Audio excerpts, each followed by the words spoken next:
ky'omanyi ekigenda kubaawo musajja kye yategekedda akalulu k'obubbi nze nabagamba kwegatira mu kalulu ka bubbi si kyabirimu twegatte ffenna tulumbe lumu anafaafe anaatya nawonaawone eggwanga tulikomyewo mu mikono gy'abantu era nze ekyo kyendiko ebyokulinda 26 nze sibiriiko ebyokutunuulira 26 sibiriiko ebyokubeera mu bibiina byaffe nzi ndi wa FDC ndi wa bulu ndi wa yero ndi wa red tubiveeko ffenna twegatte tulumbe lumu tutaase ekyo kyanjo kyafiiriridde ng'alwanirira.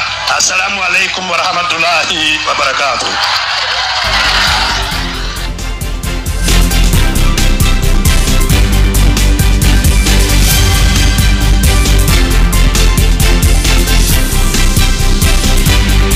Njagala kubeebazaako mwenna gye musinzira okubanga mutugoberera abali mu bitundu by'ensi eby'enjawulo.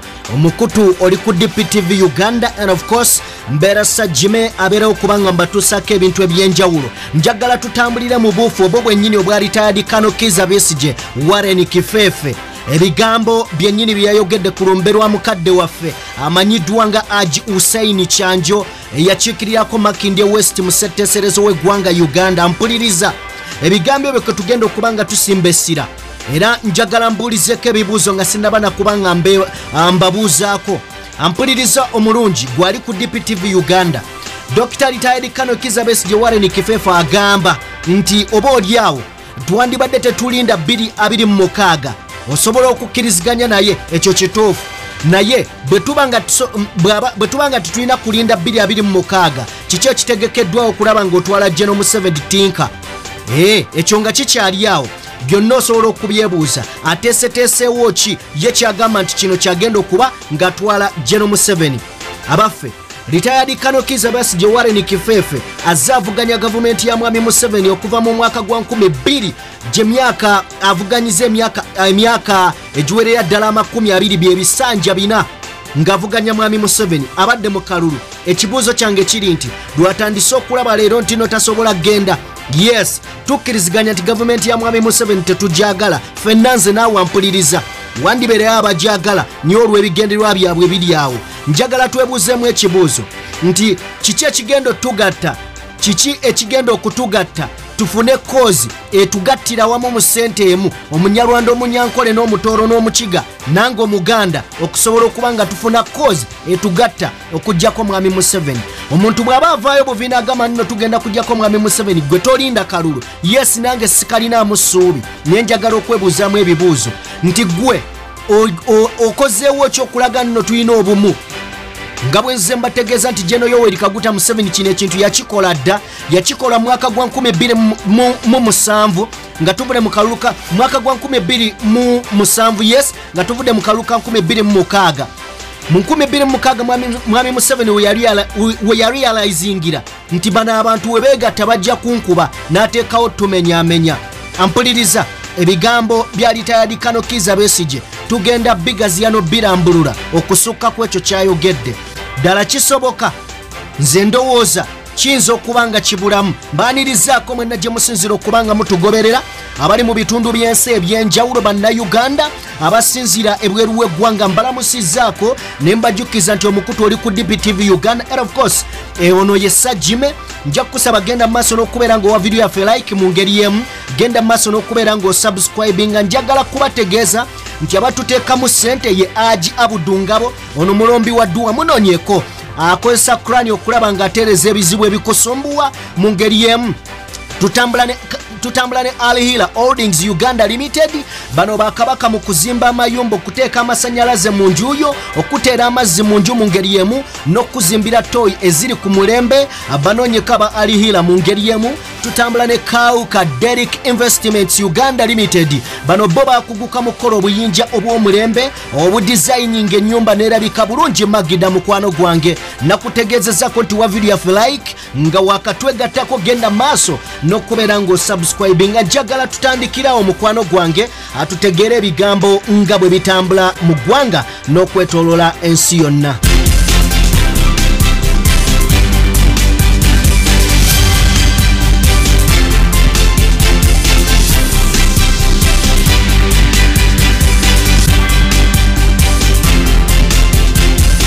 nga tetunnaba kubanga twolekera ebigambo byali tayarikano Kizza Besigye Warren Kifefe njagala kutwalako mu district y'omukyala gye bazaala mukyala General Yoweri Kaguta Museveni, the so-called first lady. I'm sorry to say that, but oyinza okukirowoozamu mu ngeri eri bwetyo. Lwaki njogedde bwentyo? Njagala kubanga nkuwa katambi mukwano bannayuganda bannange basebo ne bannyabuuka mbanjulire ba Alihila Holdings Uganda Limited bano bakafulu mu kuzimba mayumba agali ku mulembe, plumbing, electrical installation and general construction, biodigester septic tank and many more. Todda mu kukaaba nga ba Alihila Holdings Uganda Limited webali okukuyamba. Gwabetaaze n'ayagala okumanya ebisingakaawo kuba ku namba z'essimu eziri awo. Onaabafere oyagala kuteera mazzi mu nnyumba yo oba masannyalaze, kuba ku namba z'essimu eziri awo oba otusange ku ofiisi zaffe ezisangibwa ku Grand Imperial Hotel. Jjukira yeffe ba Alihila Holdings Uganda Limited. Have it all. Gwanga akatambi kano kagenda kushokinga nti omukyala wa Gen. Yoweri Kaguta Museveni gyava n'eddwaliro LC Center 4 teririyo, Kebere LC Center 3 teririyo. Bw'otunulira ambulance eri kuli n'eddwaliro okaaba amaziga naye nga bali mu buyinza okumala emyaka 38 tusobola okubala emyaka 40. Bagamba nti bajja gwanga Uganda kulikyusa. Okyusa otya ewa neighbor ng'olemereddwa okukyusa ewuwo? Ddala oba oyagala eggwanga ly'amaka go oba ogaagala oba oba wagasuulawo dda. Katusooke tulabe emboozi eno mukwano gwange ampuliriza.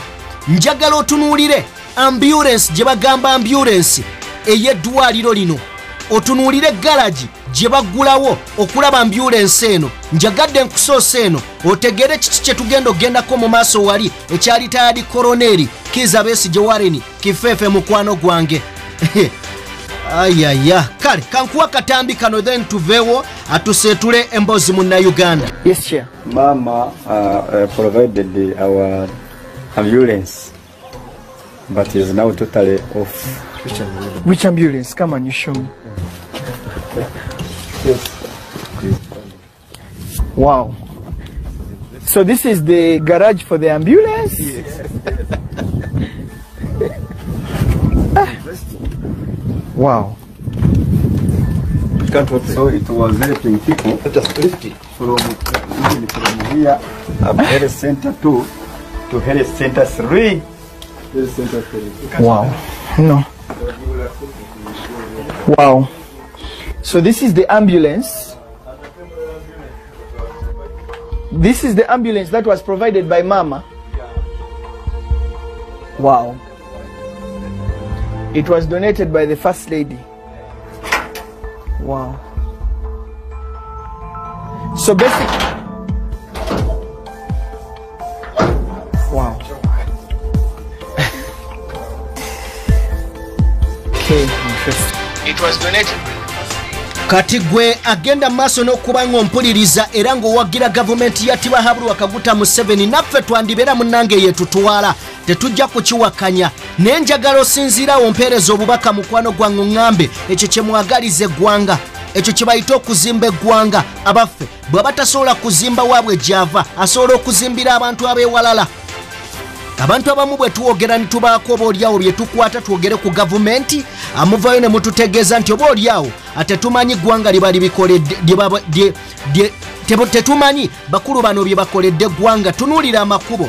Gwe bw'oba wali oyiseko mu kibuga Kampala ojja tegeera nti tewali makubo. Ddala ogaana otya okukola capital city okolemu amakubo? Otunuulye oluguudo lw'essalaama luli kugamba ebinnya ebirimu enzolooza mugenda wa Walumba Ettanda. Kati ogame n'abasajja bakola mu byalo, yita mu faamu zaabwe olaba amakubo aganyirira ente mwe zitambulira. Uganda kakati mukwano gwange njagala kubeera nga nkujjawo sayidi zaawo mu bwangu bw'ekitalo era nkuyiseeko wano katono nnyo. Njagala n'otuyita otusobole okuba nga tutegeerawo bulungi nnyo. Waliwo story enkutteko mwenna abakazi nga mulekera abasajja abaana buno obubaka bwammwe njagala musobole okuba nga mubufuna. Si buli musajja ntino mubi naye utunuulira bbaawo osobola okulaba ebikolwa by'omusajja n'ogamba ono osobola omulekera omwana oba nsobola okukola bwe nti kale nno njagala akatambi kano tukalabeko oba oliawo oyinza okutandika okusengejja gwe omukazi n'olaba engeri oba musajja kigwolekera omwana wo otherwise oyinza okulekera omusajja omwana ng'ali mu mulya bisiyaga katulaba omusajja ono atalina bulungi magezi si talina bulungi talina yadde n'akatono. Mama omwana akima omwana omusajja asiraga omwana wo nakati muteka ku social media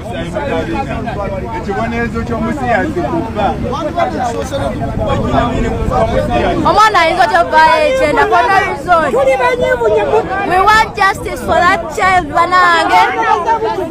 Mama omwana akima omwana omusajja asiraga omwana wo omwana n'omukuba n'avaayo ekyenda. Laba omwana muto. We want justice.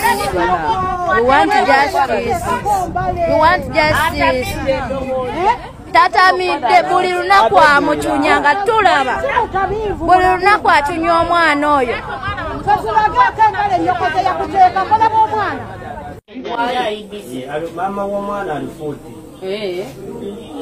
This child needs help. Omusajja atulugunya omwana.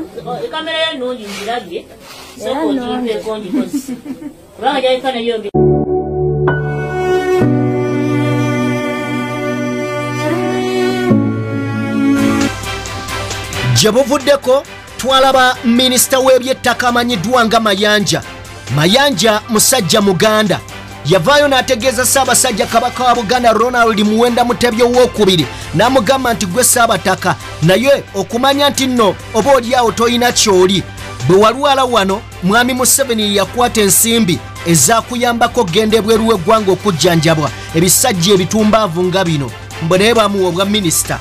Lwaki ntuusiza ekigambo ky'obutumbaavu?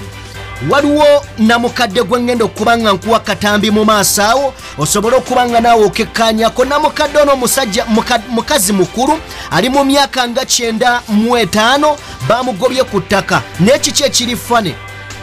Minisita yabagambye badde ku ttaka ne baddayo ne batandika okulima kooti n'ebagoba. That is Uganda. Eyo ye Uganda. Ebyo tebyewuunyisa. Njagala otunulire emyaka gye bacunya kankuwa katambi kano then nzije tusetule emboozi tugenda wa retired koroneri Kizza Besigye Kifeefe former FDC ate nga ye founder yagivaamu emyaka 7 egiyise kakati evuya kale kanzije omugabuzi notamukubya akasente notabalirira musajja mukadde mbona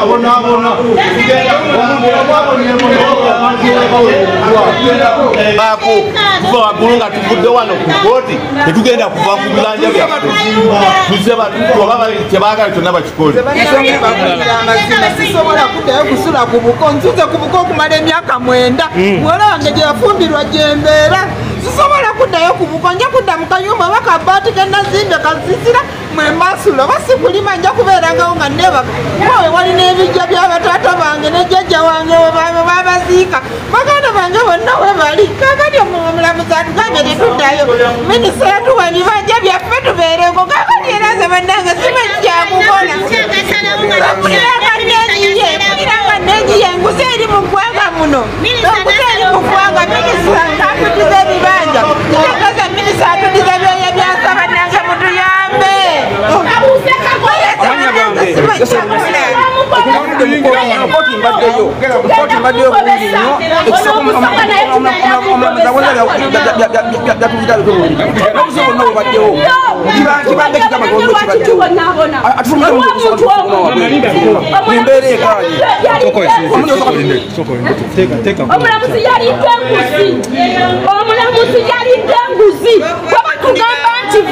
toddamukolerako kintu kyonna ku kibanja manya nti ogenze oba toddamu naye abuuze kaboda kyetwamukola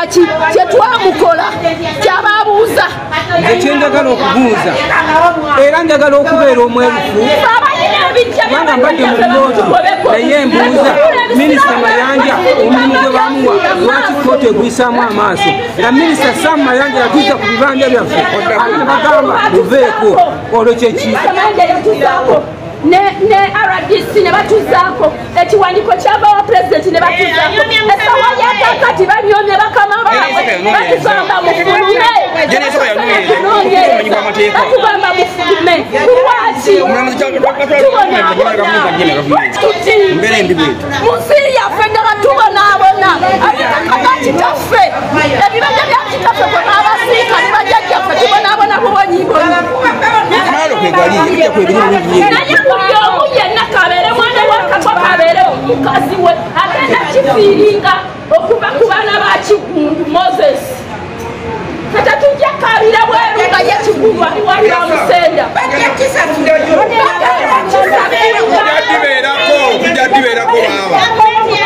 tujjadibeerako ono omulamuzi asala atya nga tatuuse na ku kifo tujjadibeerako baaba lyaffe lya bujjajja mu bakitaffe mu bajjajja lyaffe tulina oddibeerako omusaayi tugenda ddiyiwako atotuuza byattaka tugenda ddiyiwako omusaayi gwaffe nga bakitaffe bwe baliyingira mu ttaka tuziikeko tugenda ddibeera mu bali tuziikeko baaba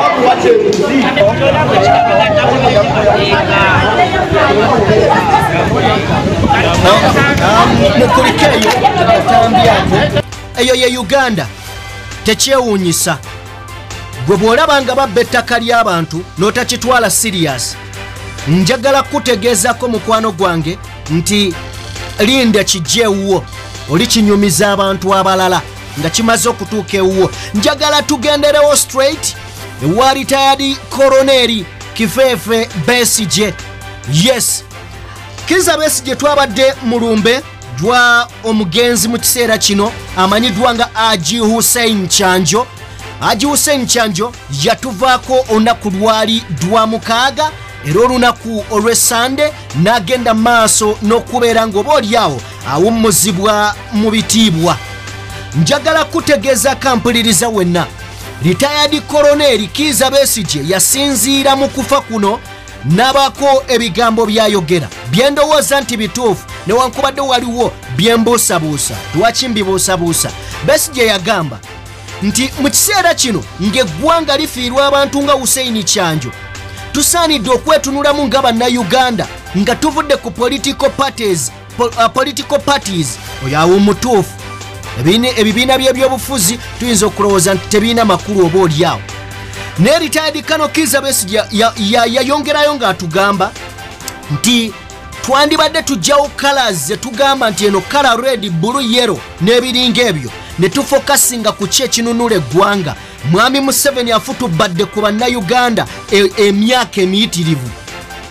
Okufutubbala ku bannayuganda kireetedde bannayuganda okubeera nga beesize bannabyabufuzi oba olyawo bannabyabufuzi abatali batuufu.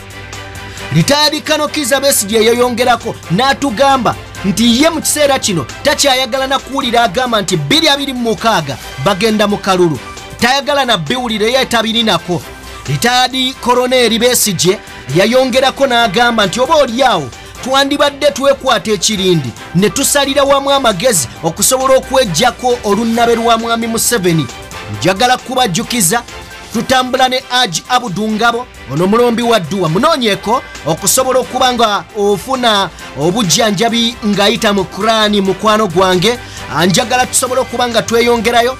Alihira Holdings Uganda Limited bwe batuteeka mu mane nabo banoonyeko. Kauka Derrick Investments basangibwa Kisaaso okulirana step by step. Bonna tubalina batuteeka mu mano kakasa nti tukutuusaako eggulire mukwano gwange awo wooli n'osobola okuba nga olitegeera.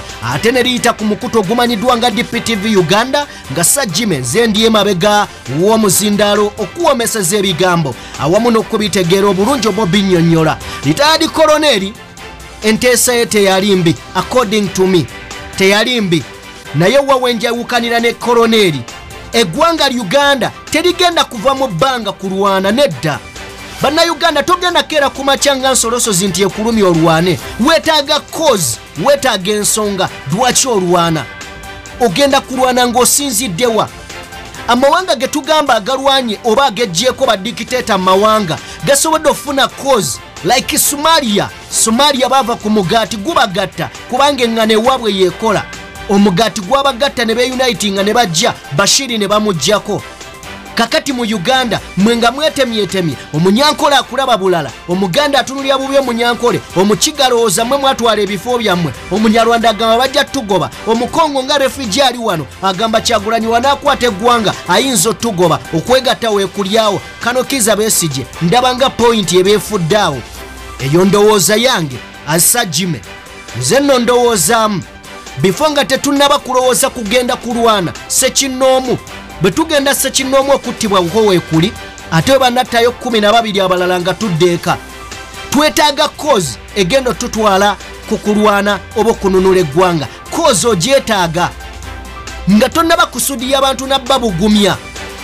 kubanga bino ebigambo wabitugambako retired akano waki wabitugambangako nti kuguno omulundi nzize n'amaanyi era kale nzize n'amaanyi omusajja agenda bayitako emasaka ngadde ewaabwe omusajja teyagenda kano omusajja waali mu kiseera kino nga waliwo alina amasannyalaze ndowooza wandi mu advise nze n'omugamba tumobilizinga abantu mu ggwanga tubategeeze koozi yaffe tukozingewo ekintu ekisobola okumotivatinga abantu basituke bategeere obulungi bwa kino kye tubagamba bagende ku kkubo basobole okujjako omwami Museveni ne bw'onaayimiriranga mu nnyimba mukwano gwange n'otegeeza eggwanga nga bw'otayagala na Museveni atuuke 2026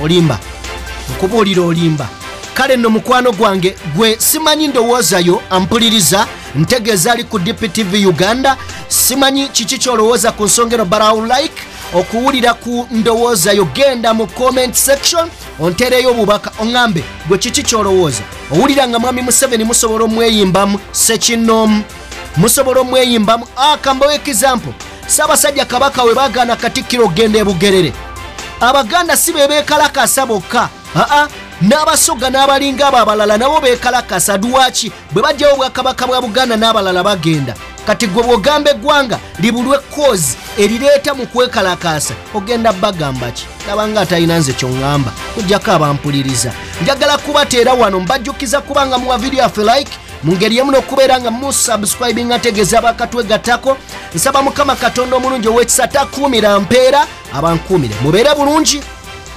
good night. Uganda kanakaama kammwe oyagala ennyumba yerabike bulungi ekuweesa ekitiibwa kambanjuli abakaawo ka Derrick Investments bano nga bakafulu mu kukola amayinja aga designing ennyumba oyagala enju yerabike nga yaba minisita erabike nga aba designers abavudde Bulaaya kuba ku namba z'essimu ezo oba basinkane wali ekisaasi okulirana step by step tojja kwejjusa jjukira be bakaawo ka Derrick Investments.